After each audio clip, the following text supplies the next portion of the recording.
Shalom, saudaraku yang dikasihi Tuhan kita Yesus Kristus. Kita berjumpa kembali dalam renungan pagi melalui channel Suara Kasih Agung GKI Paulus Jayapura. Tema kita pagi ini adalah persekutuan yang indah datang dari kerukunan dan kerendahan hati. Namun sebelumnya mari kita bersama-sama berdoa. Tuhan Allah Bapa dalam kerajaan surga, kami bersyukur pada pagi hari ini oleh karena kami boleh menikmati nafas kehidupan. Jamah tubuh, jiwa, hati, roh dan pikiran kami mulai dari pagi hari ini sampai pada waktu senja malam nanti. Ya Yesus Kepala Gereja, pada pagi hari ini kami akan merenungkan sebahagian dari firman-Mu yang hidup. Kami mohon penyertaan Roh-Mu yang kudus menyertai kami mulai dari saat doa ini. Pembacaan Filipi 2 ayat 6 sampai dengan 8, sampai kami mengakhiri seluruh waktu persekutuan kami dengan-Mu pada pagi hari ini.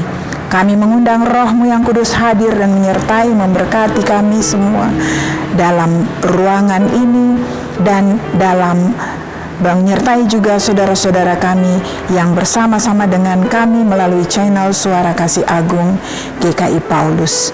Amin. Pembacaan kita semua pada pagi hari ini terambil dari Filipi 2 ayat 6 sampai dengan ayatnya yang ke-8. Mari kita membacanya bersama-sama. Yang walaupun dalam rupa Allah tidak menganggap kesetaraan dengan Allah itu sebagai milik yang harus dipertahankan, melainkan telah mengosongkan dirinya sendiri dan mengambil rupa seorang hamba dan menjadi sama dengan manusia. Dan dalam keadaan sebagai manusia, ia telah merendahkan dirinya dan taat sampai mati, bahkan sampai mati di kayu salib. Demikian pembacaan kita pada pagi hari ini. Perikop dari bacaan kita pagi ini berbicara tentang nasihat supaya bersatu dan merendahkan diri seperti Yesus. Menjadi rendah hati adalah sesuatu atau suatu kebiasaan yang sangat sulit untuk seorang manusia jika dia tidak dilatih atau dia tidak melatih dirinya sendiri. Maka jika kita belajar menjadi seorang yang rendah hati, kita juga harus belajar bertanya kepada diri kita sendiri tentang pertanyaan berikut ini. Apakah yang akan Yesus lakukan jika dia menjadi saya? Apa yang akan Yesus lakukan dalam berbagai masalah sekarang ini? Apa yang akan Yesus lakukan kepada orang yang melukai dan yang tengah dilukai atau yang sedang terluka? Apa yang akan Yesus lakukan di kantor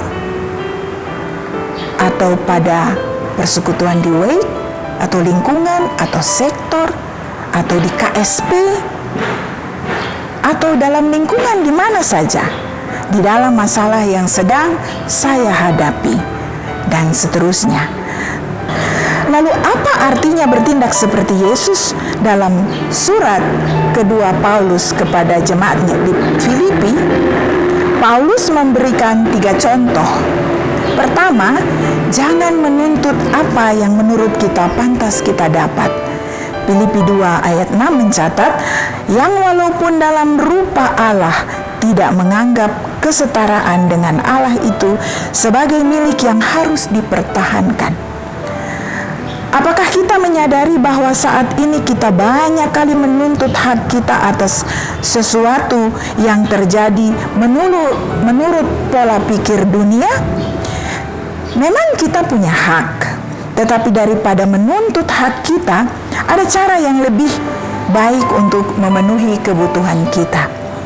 Kita bisa menjadi lemah lembut tanpa harus menyerah, dan kita bisa mengerti tanpa harus menuntut. Kedua, cari cara untuk bisa melayani. Filipi 2 ayat 7. Melainkan telah mengosongkan dirinya sendiri dan mengambil rupa seorang hamba dan menjadi sama dengan manusia. Jika kita ingin menjadi seperti Yesus, kita harus belajar melayani. Melayani merupakan kebiasaan yang harus kita latih. Kita harus berlatihnya dalam hidup kita sehari-hari. Dan itu tidak dimulai dari hal-hal yang besar, melainkan hal-hal yang kecil dalam keseharian kehidupan kita. Apabila kita tertekan atau kita harus juga bisa menekan kebiasaan-kebiasaan buruk kita yang merusak kerukunan dan persekutuan, dan bangunlah kebiasaan-kebiasaan yang baik lewat hal-hal kecil, seperti tersenyumlah walaupun enggan. Jadi misalnya kalau kita bertemu dengan seseorang, saya sebenarnya tidak suka dengan dia, tetapi tersenyum saja walaupun kita enggan. Atau kita menyapa saja, selamat pagi, walaupun kita sebenarnya tidak suka untuk menyapa saja, selamat pagi. Itu akan membuat semuanya menjadi jauh lebih baik. Ketiga, lakukanlah apa yang benar, bahkan jika itu sangat menyakitkan. Sekalipun dalam keadaan sebagai manusia, ia telah merendahkan dirinya dan taat sampai mati, bahkan sampai mati di kayu salib. Filipi 2 ayat 8. Inilah yang dimaksud bertindak seperti Yesus. Apa yang Yesus lakukan, bahkan sampai dia kesakitan, dia mengerti dan tidak menuntut haknya. Dia mencari cara untuk melayani. Dan memang dia adalah seorang hamba dalam setiap situasi. Yesus adalah teladan tentang kerendahan hati yang tertinggi, dan Allah memberikannya kehormatan tertinggi dalam alam semesta ini. Demikian pula dengan kita, saudara dan saya. Ketika kita mengikuti teladan Yesus, Allah juga pasti akan menghormati kerendahan hati kita. Saudaraku yang terkasih, renungkanlah hal-hal ini. Apa saja cara untuk bisa lemah lembut tanpa harus menyerah, atau mengerti tanpa harus menuntut dalam suatu hubungan? Bagaimana selama ini kita melihat Allah menghargai kerendahan hati dalam hidup kita atau orang lain di sekitar kita? Bagaimana kita bisa melayani seorang dengan yang lain di sekitar kita tanpa harus dimintanya terlebih dahulu? Apakah kita sudah rendah hati untuk meminta maaf walaupun kita tidak melakukan kesalahan? Apakah kita sadar bahwa Yesus menunjukkan kepada kita bahwa Allah tidak menganggap kita lebih dari Yesus? Setiap hari Tuhan menguji kerendahan hati. Tuhan menguji kerendahan hati kita dalam perkara-perkara kecil. Apakah saudara dan saya memenangkan apa yang telah Yesus teladankan untuk kemudian terlihat nyata dalam perkara-perkara besar? Apakah kita mampu merendahkan diri dalam hati seperti Yesus melakukannya?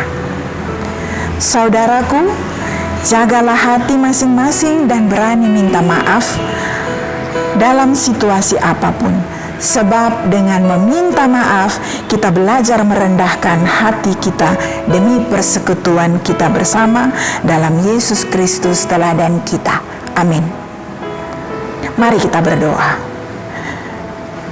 Tuhan Yesus Juru Selamat kami yang hidup, terima kasih untuk firman-Mu pada pagi hari ini. Kiranya perenungan pagi ini dapat menjadi air yang sejuk dalam hati kami, untuk dapat menjadi rendah hati satu dengan yang lain, demi keutuhan tubuh gereja-Mu. persekutuan dalam iman di dalam nama Yesus Kristus dan penyertaan Roh Kudus, kami mohon kepada Bapa di surga, berkati persekutuan kami. Amin. Shalom, Tuhan Yesus memberkati kita semua.